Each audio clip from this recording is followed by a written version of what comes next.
Соңғы 3 жылда 174 судья жұмыстан шығарылды, ал енді кейбірінің лауазымы төмендеген. Нәтиже болды, бірақ түбегейлі өзгеріс әкелген жоқ. Президент бүгін сыбайлас жемқорлыққа қарсы іс-қимыл мәселелері жөніндегі кеңесте осылай деді.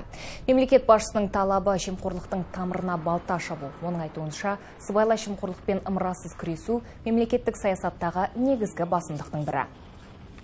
Жемқорлық әрекеті үшін сотталған азаматтарды шартты түрде мерзімнен бұрын босатуға тыйым салынды. Соттарға, құқық қорғау қызметкерлеріне, пара бергендерге және делдалдарға қатаң жаза қолданылатын болды.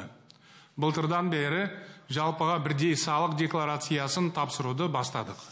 Осы және басқа да шаралар айтарлықтай нәтиже беріп, жемқорлық деңгейі төмендеді. Дегенмен, түбегейлі өзгеріс әкелген жоқ. Мұны ашық айтуымыз керек. Азаматтарымыз әлде күнделікті өмірде сыбайлас жемқорлық жағдайларымен бетпе-бет келуде. Жиында былыққа белшесінен батқан ауыл шаруашылығының жайы да сөз болды. Соның кесірінен мемлекет үлкен зиян шекті дейді мемлекет басшысы. Шенеуніктердің жеке басын ойлаудың салдары қарапайым халықты қажытты. Елдің ішіп жеп отырған азық-түлік қауіпсіздігіне нұқсан келді.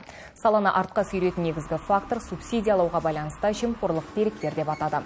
Президенттің дерегінше ауыл шаруашылығындағы шаруаларды қолдау үшін кейінгі 5 жылда мемлекет тарапынан 2 триллион теңге бөлінген. Соған қарамастан 960 қылмыстық іс тіркеліп, 450 адам қылмыстық жауапкершілікке тартылыпты.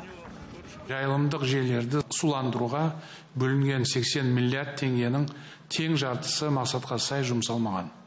Былтыр қуаңшылық болған кезде шаруалар жем-шөп таппай мал қырылып қалды.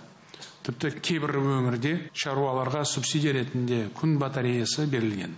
Ашқын айтқанда, бұл батареялар ауыл тұрғындарына не қажет екеніне ешкім бас қатырмаған. Субсидияны игердік деп есеп беру үшін сол күн батареяларының бағасы еселеп көрсетілген.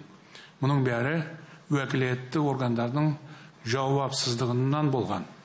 Ауыл шаруашылығы министрлігі мен әкімдер мұндай былыққа жол бергені үшін жауап беру керек.